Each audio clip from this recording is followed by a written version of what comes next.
नमस्कार. श्री रमेश बावकर लिखित ज्ञानतेचं देव ही श्री ज्ञानेश्वर महाराजांच्या जीवनावरील कादंबरी आपण वाचत आहोत. आज आपण 11व्या प्रकरणाला सुरुवात करतो आहोत. असुरा हत्यारी तमस हरिसुमंगल उशे, हरिद्रव्या घेशी जतन सद्धर्मी करी उशे, निळे वस्त्र ल्याली सुमन सुमधुरा गिर उशे, ऋतूला आव्हानी तुझ सम बलादायिनी उशे. पहाटे बराच गारठा होता. अंगावर एक उत्तरीय घेऊन विठ्ठलपंतांनी पूर्वेकडे तोंड करून आरक्त होणाऱ्या क्षितिजाकडे पाहत ऋग्वेदातील उषा सुक्तापैकी वरील अर्थाची एक ऋचा म्हणून त्यांनी उषेचे स्वागत केले. आज त्यांचे नेहमीप्रमाणे जरी उषास्तवन चालू होते तरी त्यांचे चित्त घरातील परिस्थितीमुळे थोडे विचलित झालेले होते. लग्नापासून बरीच वर्षे ज्याची आतुरतेने वाट पाहत होते तो क्षण जवळ येत चालला होता. रुक्मिणीची तब्येत पहाटेपासून जरा नाजूक झाली होती. उत्तर रात्रीच रुक्मिणीला कळा येऊ लागल्या होत्या म्हणून विठ्ठलपंत गौरीला बोलवायला गेले होते. गौरीला हाक मारली. गौरी बाहेर येत म्हणाली, काय दादा, काय गडबड आहे का? होय, रुक्मिणीपाशी आता कोणी बसायला पाहिजे. गौरीने तिच्या आईला उठवले. गौरी म्हणाली, तुम्ही पुढे व्हा, आम्ही आलोच, आई येतीये. मी गावातून जाऊन उमा काकूंना सांगून येते. विठ्ठलपंत घाईघाईने म्हणाले, नको नको गौरी, आत्ताच नको. उगाच त्यांचा जीव टांगणीला लागायचा. तेव्हा रुक्मिणीची सुटका होऊ दे, मगच तू जाता जाता निरोप दे. बरं, तुम्ही सांगाल तसं. विठ्ठलपंत घाईघाईने घरी आले. रुक्मिणीजवळ जाऊन म्हणाले, गौरीची आई येत आहे, काळजी करू नकोस. वेदना होत असूनही रुक्मिणीच्या चेहऱ्यावर आनंद फुलला होता. मला खरोखरच खूप बरं वाटतं. तुम्हाला माझी काळजी वाटते यापेक्षा मला आनंददायक आहे काय? इतक्यात दारात पावले वाजली. विठ्ठलपंत उठून म्हणाले, या गौरीची आई, तुमच्यावर रुक्मिणीला सोपवून देत आहे. काय बी काळजी करू नका बघा, लई मज बाळणपणं केलीत म्या. बरं, मी आहे बाहेर उभा. हा सर्व प्रकार होईपर्यंत विठ्ठलपंतांची नेहमीची उठण्याची वेळ झाली होती म्हणून त्यांनी पुढील स्वतःची अन्निके उरकायला घेतली होती. उषादेवीचे स्तवन करून विठ्ठलपंत सूर्याची उदयाचली येण्याची वाट पाहू लागले. थोड्याच वेळात एक सोनेरी कड त्यांना क्षितिजावर येताना दिसू लागली. त्याचे सोनेरी किरण त्यांच्या डोळ्यात गेले तेव्हा त्यांनी सूर्याचे स्तवन करण्यासाठी एक ऋचा म्हटली. करीतो आव्हाना अनलसुर आम्ही जगहिता, तसे आव्हानितो तमस अरी सुखे जागविता, तसे होई साया म्हणून विनितो आज वरुणा, विसावा देणाऱ्या विनवित निशेचाच चरणा. त्यांनी सूर्याची प्रार्थना करण्यास सुरुवात केली. सूर्यनारायणा, तूच जगताचे जीवन आहेस, प्राण आहेस, चैतन्य आहेस, सर्व काही आहेस. शक्ती देणारा, बुद्धी देणारा, प्रकाश देणाराही तूच आहेस. तूच उत्पत्ती, स्थिती व लय यांचा करता आहेस आणि हे सर्व करूनही तू अकर्ता आहेस. तू सर्व भोगता असूनही अभोगता आहेस. तू तर केवळ साक्षी आहेस, तटस्थ उदासीन आहेस. तूच अनंत रूपाने नटला असून तूच ब्रह्मा, विष्णू व शिव आहेस. तू त्रिकाल आहेस, तसेच तू कालातीत आहेस. माझे तुला शतशः सहस्रशः प्रणाम आहेत. विठ्ठलपंत ओट्यावर येऊन बसले व शिवमहिम्न म्हणू लागले. महिम्न पारंते परमविदुषो यद्य सदृशी, तुतिर्ब्रह्मादीनामपि ददवसन्नास्त्वयि गिरः, अथावाच सर्व स्वमति परिणामावधि गृणन् ममापेक्ष्य स्तोत्रे हरनिरपवाद परिकरा. विठ्ठलपंतांनी शिवमहिम्न म्हणण्यास सुरुवात केली. आतून रुक्मिणीचे दबलेले कण्हे ऐकू येत होते. विठ्ठलपंतांचे शिवमहिम्नाचे एक आवर्तन पूर्ण झाले आणि आतून बाळाच्या रडण्याचा आवाज विठ्ठलपंतांच्या कानी आला. त्यांनी जरा हळू स्वरात हर हर महादेव असे म्हटले आणि गौरीची आई बाहेर येऊन म्हणाली, दादा, मुलगा झाला, आणि ती आत निघून गेली. विठ्ठलपंत मनोमनी खूप सुखावले. गौरीची आई बाकी काही बोलली नाही. त्या अर्थी बाळंतीण ठीक आहेत हा विचार मनात येऊन विठ्ठलपंतांना आणखीन बरं वाटलं. दादा, काय झालं? आई बाहेर आली होती का? शरीराचे मुटकुळे करून पडून राहिलेल्या गौरीला झोप लागली होती. जाग आल्यावर तिने वरील प्रश्न विठ्ठलपंतांना केला. गौरीने प्रश्न विचारल्यामुळे विठ्ठलपंत विचाराच्या तंद्रीतून जागे झाले. त्यांनी वळून गौरीकडे पाहिले. होय, त्या बाहेर आल्या होत्या, मुलगा झाला म्हणून सांगून गेल्या. दादा, लई चांगलं झालं बघा, मला लई आनंद झाला. मग आता जाऊ का उमा काकूंना सांगायला? विठ्ठलपंतांनी गौरीकडे पाहिले. किती निरागस आनंद तिच्या चेहऱ्यावरून ओसंडत होता. त्यांना तिला नको म्हणायचे धाडस झाले नाही. ते म्हणाले, तू त्यांना सांग, पण धावत पळत जाण्याची गरज नाही. तू थोडा वेळ थांब, बाळाला पहा व नंतर गावात जाता जाता सांग. गौरीला बाळ पाहायला मिळणार याचा आनंद झाला. थोड्या वेळातच गौरीची आई बाहेर आली. तिने विठ्ठलपंतांना आत बोलवले. बाळाला दुपट्यात पूर्ण गुंडाळलेले होते. त्याचा चेहरा उघडा होता. विठ्ठलपंतांनी बाळाचा चेहरा निरखला आणि त्यांना त्याच्या कपाळी त्रिपुंड रेखल्याचे जाणवले. शिवाय कपाळाच्या मध्यभागी तृतीय नेत्राची आकृती रेखांकित आहेसे भासले. त्यांना ते रूप पाहून भगवंताच्या आशीर्वादाची सत्यता पटली. त्यांनी ही गोष्ट रुक्मिणीला सांगितली. रुक्मिणीनेही बारकाईने बाळाचा चेहरा न्याहाळला तेव्हा तिलाही त्या खुणा स्पष्टपणे जाणवल्या. ते पाहून तिचाही ऊर भरून आला व तिने बाळाला कुशीत घेतले. रुक्मिणी, बाळाचे नाव काय ठेवावे असे तुला वाटते? विठ्ठलपंतांनी एकदा रुक्मिणीला विचारले. रुक्मिणी बाळाकडे पाहत होती. खरं सांगू का, माझ्या सर्वच वृत्ती शांत झाल्यात. हा बाळ जन्माला आल्यापासून आनंदाने ऊर भरून आला आहे. मला तर काही समजत नाही की बाळाचं नाव काय ठेवावं. जे नाव डोळ्यासमोर येते ते या बाळाला योग्य नाही असेच वाटते. तुम्ही एवढे वाचलेत तेव्हा तुम्हीच आपल्या बाळाला योग्य नाव शोधून काढा. रुक्मिणी, तू म्हणतेस ते अगदी खरं आहे. बाळ झाला आणि आपल्या दुःखाची निवृत्ती झाली आणि आपल्या वृत्तीही लय पावल्या, म्हणून आपण आपल्या बाळाचे नाव निवृत्ती ठेवूया. खरोखरीच अगदी छान नाव आहे निवृत्ती. कारण हे पहा, बाळाला भूक समजत नाही की खेळ समजत नाही. दूध पाजले तर पितो आणि मला जरी कडील कामामुळे उशीर झाला तरी तसाच झोपून असतो, जणू सारखी समाधी लावून बसलेला शिवच. आणि बाळाचे नाव निवृत्ती ठेवले गेले. आम्हा रम्य उषे उषासमय हा अत्यंत गे भावतो. निष्पाप चल दी निरागस मने आम्ही तुला प्रार्थितो. घालो शुद्ध सवितृदेव अमुचे भावास कानावरी. देवो गे धन सूर्य देव जवहो संतुष्ट आम्हावरी. ऋग्वेदातील उषा सूक्तातील वरील अर्थाची एक ऋचा म्हणताना विठ्ठलपंतांच्या सात्विक भावांचा उत्कर्ष झाला होता. अत्यंत विनम्र भावाने ते उषेचे स्तवन करत होते. पूर्वेकडील लालिमा गडद होत चालली होती आणि त्या सुवर्ण कांतीतून कांतिमान सूर्याचा गोल हळूहळू वर येऊ लागला. आकाशात पसरलेल्या ढगांच्या बारीक कपट्यातून सूर्यकिरणांची उधळण करीत होता. त्याला पाहून विठ्ठलपंतांनी खालील अर्थाची ऋग्वेदातील ऋचा म्हणून सूर्याचे स्तवन केले. अश्वे वर्णे विचित्र जुंपत रथी पर्जन्यकारी पपी. सृष्टीचक्र नियामका सुखावितो चैतन्य द्यायी पपी. तेजस्वी रविदेव पालक जगा दैदिप्यमानी पपी. आम्हाला सुखदायी येत उदया पूर्वेस आहे पपी. ऋचा संपली आणि विठ्ठलपंतांच्या धोत्राला ओढ बसली. त्यांनी खाली पाहिले तर निवृत्ती विठ्ठलपंतांच्या धोत्राला धरून उभा राहण्याचा प्रयत्न करत होता. त्याची धडपड पाहून विठ्ठलपंत खाली वाकले व त्यांनी निवृत्तीला उचलून कडेवर घेतले. कडेवर बसल्यावर निवृत्तीचे लक्ष समोरील सूर्यबिंबाकडे गेले व त्याने बोट दाखवले. निवृत्ती, तो बाप्पा आहे. बाप्पा शब्द ऐकताच निवृत्तीचे चिमुकले हात जोडले गेले व डोके खाली वाकले. झोपडीच्या दारातून रुक्मिणी आपल्या बाळाच्या लीला अवलोकन करत होती. विठ्ठलपंतांनी सहज झोपडीकडे नजर वळवली तो त्यांना तेथे रुक्मिणी प्रसन्नपणे हसत असल्याचे दिसले. आत्तापासूनच तो तुमच्याबरोबर सूर्योपासना करू लागला आहेसे दिसते. होय रुक्मिणी, आत्तापासूनच त्याच्यावर हे संस्कार होणे आवश्यक आहे. विठ्ठलपंत पूजा करू लागले की निवृत्ती रांगत रांगत विठ्ठलपंतांकडे जाई.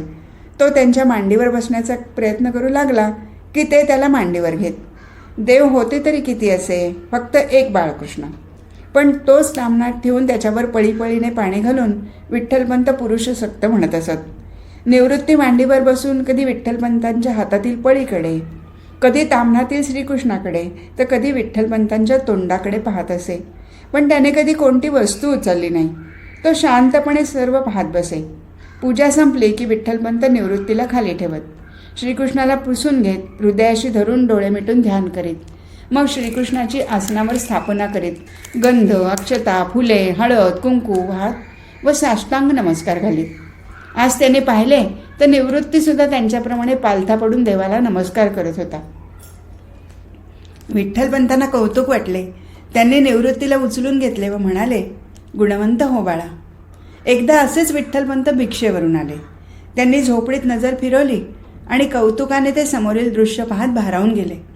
निवृत्तीने श्रीकृष्णाची मूर्ती हातात घेतली होती व तिला छातीशी धरून ठेवले होते. विठ्ठलपंत तसेच पाहत राहिले असते, पण एवढ्यात रुक्मिणी परसदारातून आत आली. तिची पावले वाजली तेव्हा निवृत्ती सावध झाला. त्याने श्रीकृष्ण तसाच ठेवला व तो मागे वळून आईकडे जाऊ लागला. विठ्ठलपंतांनी भिक्षेची झोळी रुक्मिणीच्या हाती दिली. हात पाय धुवून घेतले व निवृत्तीला जवळ घेतला आणि भगवान श्रीकृष्णाला त्याच्या आसनावर ठेवले. मार्गशीर्ष लागला. थंडी उच्चांक गाठू लागली होती. त्यातून नदीवरून येणारे थंड वारे गारठ्यात आणखी भर टाकत होते. निवृत्ती झोपला होता. त्याच्या अंगावर लुगड्याची चौघडी घातली होती, पण गारठ्याने विठ्ठलपंत रुक्मिणीला झोप येत नव्हती, कारण अंगावर घेण्यासाठी केवळ एक पातळ व धोतर यांची दुपदरी फक्त होती. विठ्ठलपंत उठले. त्यांनी एका मोठ्या घमेल्यात बाहेरून काही काटक्या कुटक्या व गवताची पेंडी आणली व त्यातच शेकोटी पेटवली. रुक्मिणीही विठ्ठलपंतांच्या शेजारी येऊन बसली. मंद असा अग्नी प्रज्वलित होऊन दोघेही ऊब घेत होते. मधून मधून एका एका काडीने विठ्ठलपंत अग्निमुखी हवन करत होते. मनातल्या मनात मंत्र म्हणत होते, पण त्यांना कोणतेही ब्रह्मकर्म करण्याचा अधिकार नव्हता. अचानक त्यांना ऋग्वेदातील अग्निसूक्ताची आठवण झाली. ते म्हणाले, रुक्मिणी, ऋग्वेदामध्ये उषा सूक्त, सवितृ सूक्त, मंडूक सूक्त तशी अग्निसूक्तेही आहेत. यज्ञातील अग्नी हा देवांचा दूत असून तो हवन केलेले द्रव्य त्या त्या देवतांपर्यंत पोचवतो, असा भाव या यज्ञातील हवनामध्ये आहे. आणि मग त्या यज्ञाच्या सूक्तांमधून काही अपेक्षा व्यक्त केल्या आहेत. अग्नी ही देवता ब्रह्मरूप असून सर्व शक्तिमान आहे, तेव्हा तिच्या प्रसन्न होण्याने व आशीर्वादाने जीवन सुखी व समृद्ध होते अशी श्रद्धा आहे. मग आपण म्हणावे एखादे सूक्त. रुक्मिणी, सध्याच्या आपल्या स्थितीला योग्य असलेली एक ऋचा म्हणतो ती ऐक. साह्याने घृतदीप्तिमान अमर सुरुवा तुला अर्पिती, यज्ञी ही समिधा तसेच हवी हे निर्दोष भक्ता गणी, ग्रासे त्यास महादशा अतितरी, दारिद्र्य वा रोगती, शत्रुत्वा दूर सोडती जगतुजी, होता कृपा त्यावरी. रुक्मिणीने ऋचा ऐकली. तिला ती फारच आवडली. समोर अग्नी पेटलेला होता. हवी तशी ऊब झोपडीत पसरलेली होती. दोघांनाही झोप येत नव्हती. अशी सवडीची वेळ मिळताच रुक्मिणी गीतेचा विषय घेत असे. रुक्मिणी आता विठ्ठलपंतापासून पुन्हा एकदा श्री गीता समजावून घेऊ लागली होती. लहानपणची समजूत वेगळी व आत्ताची समजूत वेगळी. त्यामुळे मागे गुरुजींनी जी गीता समजावून सांगितली ती पोरवयाला नीट समजली नव्हती व त्यातील अध्यात्म तर तसे अजिबात समजले नव्हते. आता जगाचा बराच अनुभव आल्यावर श्री गीतेचे तत्त्वज्ञान जीवनात कोठे कोठे व कसे कसे उपयोगात आणता येईल या विचारासाठी रुक्मिणीने गीता पुन्हा विठ्ठलपंतांकडून समजून घेण्याचा क्रम चालवला होता.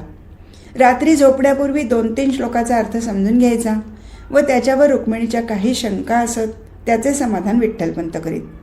आजचा श्लोक होता, चातुर्वर्ण्यम मया सृष्टम गुणकर्म विभागशः तस्य कर्तारमपि मां विद्य कर्तारमव्यम. विठ्ठलपंतांनी श्लोकाचा अर्थ समजून सांगितला. भगवंत चातुर्वर्ण्याचा कर्ता असूनही अकर्ता कसा असतो याचे स्पष्टीकरण केले. मला आपण काय म्हणता ते समजले.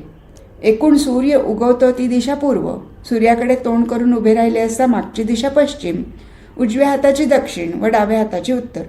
तरीही या 4 दिशांमधून उपदिशा म्हणून आग्नेय, वायव्य, नैऋत्य, ईशान्य व ऊर्ध्व दिशा व अध म्हणजे वरची आणि खालची दिशा सर्व अंतराळाला व्यापून टाकण्यासाठी निघाल्या व त्या सर्वांनी स्वीकारल्या.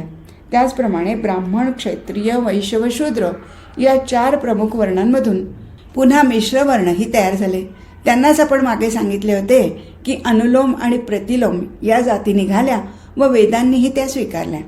या सर्व संकटाचा समाजावर कोणताही परिणाम झाला नाही व होत नाही असाच अर्थ होतो ना. विठ्ठलपंतांनी मानेनेच होकार दिला. तेव्हा रुक्मिणी पुढे म्हणाली, मग आश्रम धर्मालाच हे वैदिक एवढे चिकटून का बसले आहेत हे मला समजत नाही. जसे स्त्री पुरुषाच्या मोहातून निर्माण झालेला वर्णसंकर समाज समजू शकतो तसे एक वेळ आपण असे समजू की संसाराच्या मोहामुळे निर्माण झालेला हा आश्रम संकरसुद्धा सामान्यांनी मान्य करायला पाहिजे. हे का तुम्ही ब्राह्मणांना वैदिकांना समजावून सांगत नाही? ते यातून काहीतरी मार्ग काढतील असे मला वाटते. रुक्मिणी, तू म्हणतेस ते जरी खरे असले तरी या वर्णसंकरित जातीशी त्या वर्णाचे लोक रोटीबेटी व्यवहार करत नाहीत. म्हणजे त्यांना वर्णबाह्य केल्यासारखेच झाले. त्यामुळे संकर जातीशी दुसऱ्या संकरित जातीचा संबंध ठेवून स्वतःचे जीवन चालवत असतात. पण आश्रम संकर ही आपलीच घटना असल्याने समाज त्याला सामावून घेणे अवघड आहे. शिवाय आश्रम हा वयोमानावर व संसारातील कार्यक्षमतेवर ठेवलेला आहे. संन्यासातून गृहस्थाश्रम या उदाहरणापेक्षा ब्रह्मचर्याश्रमातून गृहस्थाश्रमात प्रवेश केलेला कोणीही संसार करून पुन्हा ब्रह्मचर्य आश्रमात परत जाऊच शकत नाही, कारण त्याचे ब्रह्मचर्य संपलेलेच असते. तसेच संसारातून पूर्ण निवृत्ती वा संसार कर्माचा पूर्ण त्याग केल्यावरच संन्यास घेणे योग्य होते. पण एक गोष्ट एकदा टाकून दिल्यावर, त्याज्य ठरवल्यावर पुन्हा तिचा स्वीकार करायचा, त्यामुळे धर्माची बैठक मोडून जाते.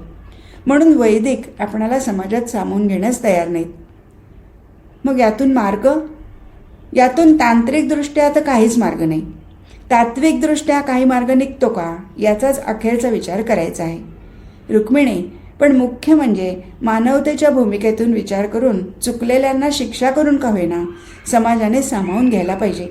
धर्माच्या नावाखाली माणुसकी हरवलेल्या वैदिकांना मानवता शिकवणारा कोणीतरी जन्माला येणे आवश्यक आहे.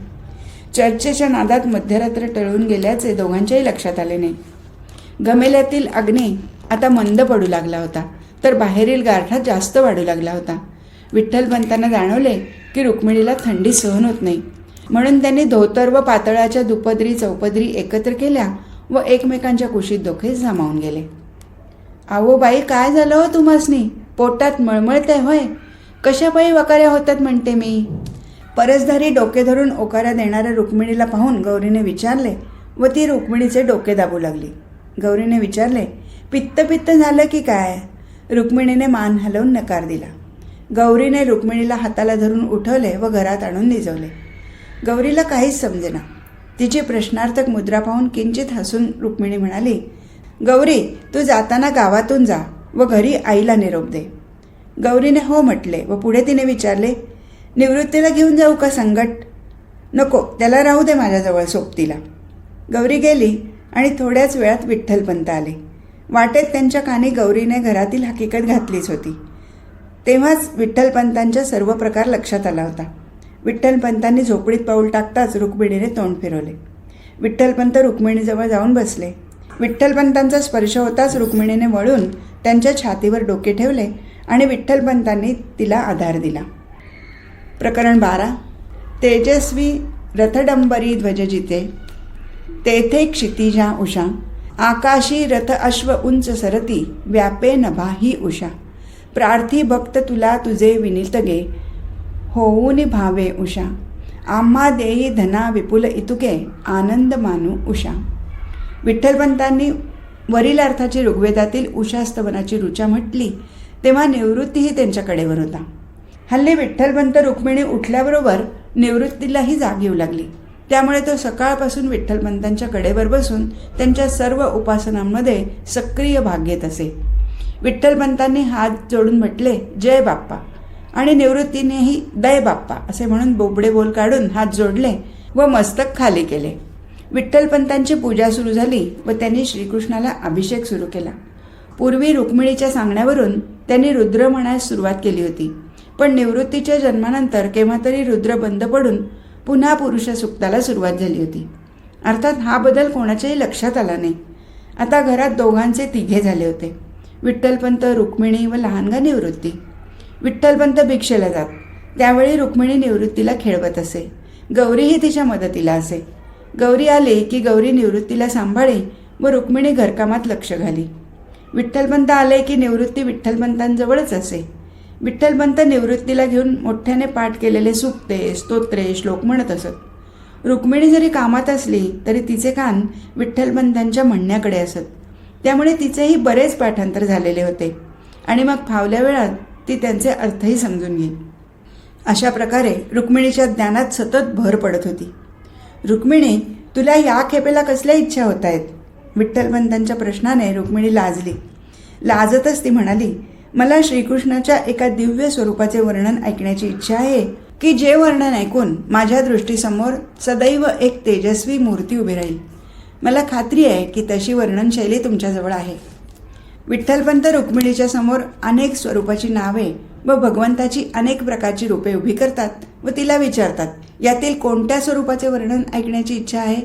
ते म्हणतात, रुक्मिणी, तुला कोणत्या स्वरूपाचे वर्णन ऐकण्याची इच्छा आहे?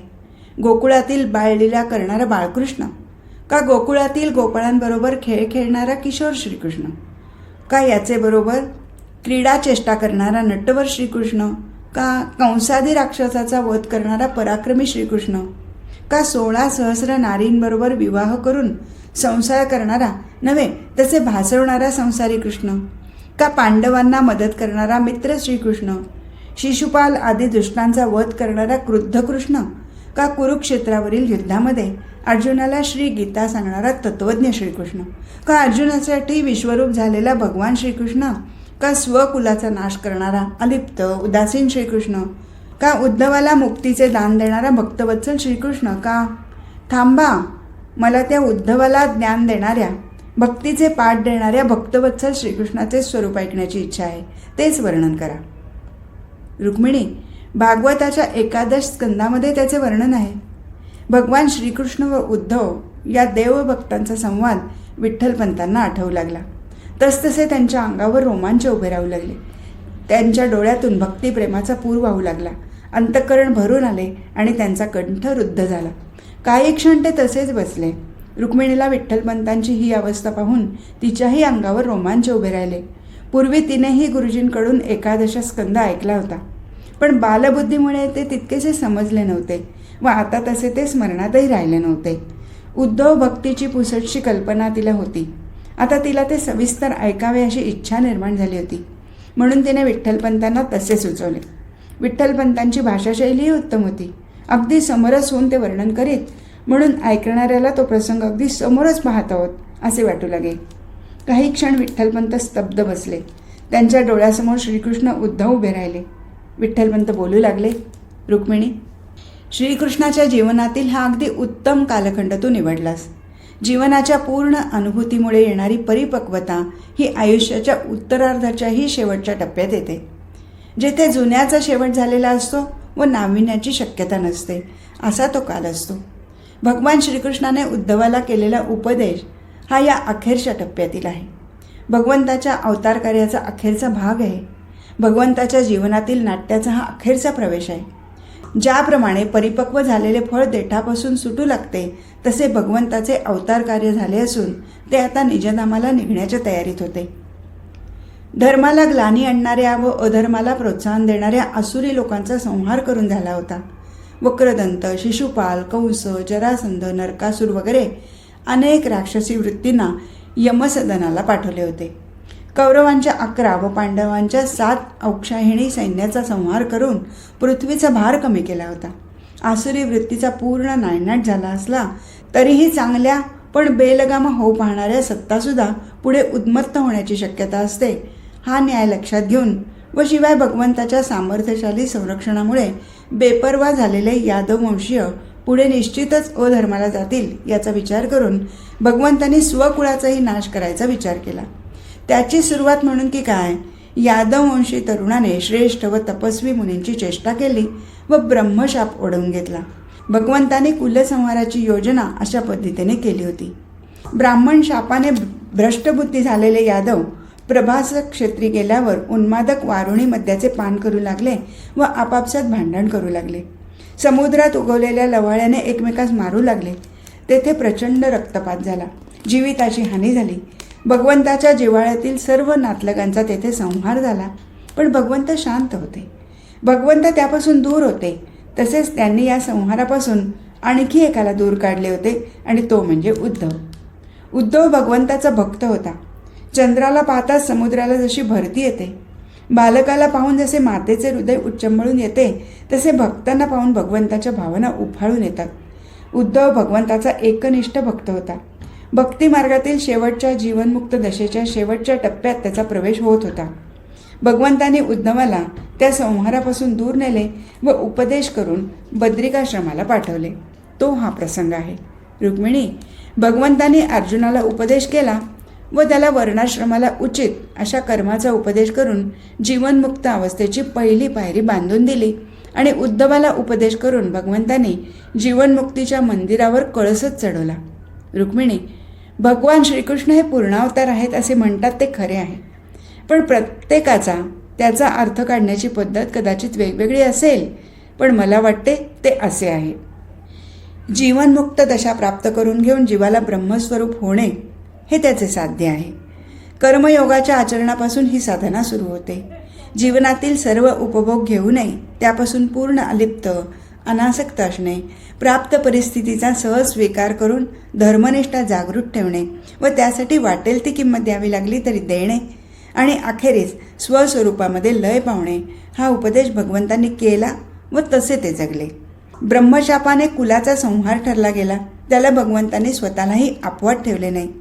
लोहाच्या मुसळाचा जो भाग शिल्लक राहिला होता व जो माशाने गिळला होता त्याच्यापासून बनलेल्या बाणाच्या टोकाचा उपयोग करून व्याधाने भगवंताच्या हरिणमुखी कोमल तळपायाचा वेध घेतला. रुक्मिणी, भगवंतांना याची कल्पना नव्हती असे कसे म्हणता येईल? नव्हे, ही सुद्धा भगवंताचीच योजना होती. ते कसे तुला माहीत आहे? एकदा दुर्वास ऋषी श्रीकृष्णाकडे आले. त्यांनी श्रीकृष्णाला रव्याची खीर करून सर्व शरीराला लावून घेण्यास सांगितले. भगवंतांनी त्याप्रमाणे केले व दुर्वासांच्या समोर येऊन उभे राहिले. दुर्वासाने वर दिला, कृष्णा, तू ज्या ज्या शरीराच्या भागाला ही खीर लावलीस तो भाग कठीण झाला, म्हणजेच तू वज्रदेही झालास. पण तू तळपायाला खीर लावली नाहीस म्हणून तो भाग मात्र कोमलच राहिला. तेव्हा तुझ्या तळपायाला शस्त्राघाताने तुला मृत्यू येईल. आणि त्याचा स्वीकार करून भगवंतांनी स्वतःच्या अवतार कार्याच्या समाप्तीचा मार्ग योजून ठेवला. असो, विठ्ठलपंतांनी दुपारच्या वेळी रुक्मिणीला भागवतातील 11 स्कंदाचे विवरण करून सांगण्यास सुरुवात केली. रोज काही श्लोकांवर विवेचन होई आणि अशा प्रकारे भगवान श्रीकृष्ण चरित्रातील ही ज्ञानरूप भगवंताची मूर्ती रुक्मिणीच्या डोळ्यासमोर साकार होऊ लागली. ज्ञानरूप भगवंतांना भक्तीचा साथ चढल्यामुळे ते अतिशय सुरेख मनोहर दिसत होते. दत्तगुरूंनी 24 गुरु करून हेच सिद्ध केले की विचारी मनुष्याला, आत्मविकास साधू इच्छिणाऱ्या साधकाला सृष्टीतील प्रत्येक वस्तू ही गुरु आहे. कारण गुरुत्व हे बाहेरील वस्तूत नसते, तर अंतरीचे आत्मरूप हेच गुरु असते. कोणत्या प्रसंगातून काय शिकावे, कोणापासून कोणता गुण घ्यावा हे कोण सांगते? तर आत्मतत्वच सांगते. विठ्ठलपंत या गोष्टीचे वर्णन करून पुढे म्हणतात, रुक्मिणी, दत्तगुरूंनी 24 गुरु केले, पण ते म्हणतात की प्रत्येक वस्तूकडून सुद्धा पुष्कळ शिकण्यासारखे आहे आणि असा त्यांनी दृष्टिकोन ठेवला. त्यामुळे ज्ञानार्जन करून ते देवांचेही गुरु झाले. ज्या ज्या वस्तू त्यांनी पाहिल्या त्या काय इतरही जणांना दिसल्या नाहीत. संसारी कपोत कपोती यांची पिल्ले पारध्याच्या जाळ्यात सापडतात, तेव्हा पिल्लांच्या मोहाने ती कपोती त्या पिल्लांजवळ जाऊन जाळ्यात सापडते व पत्नीच्या विरहाने तो कपोतही कपोतीजवळ जाऊन जाळ्यात सापडतो व सर्व कुटुंबाचा नाश होतो.